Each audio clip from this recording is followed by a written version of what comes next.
واش كنتي كتعرف باللي جدودك عاشوا ايام كان فيها الطرف ديال الخبز كيساوي الذهب؟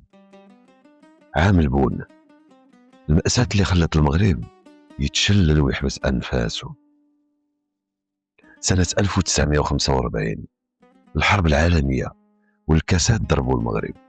الناس ما لقات ما تاكل، لدرجة كلاو الجراد، الجذور ديال النباتات، وحتى النخالة اللي كانت كتعطى للبهايم.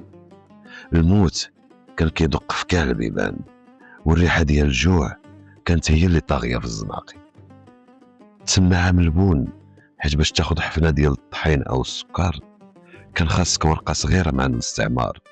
اللي ما عندوش البون كان مصيره الموت بالجوع وسط صمت العالم.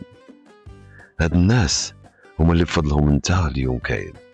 صبروا باش نعيشو حنا. واش سمعتي شي قصة من جداك أو جدك على عام البون؟ عاودوا لينا في التعاليق باش تبقى الذاكرة حية.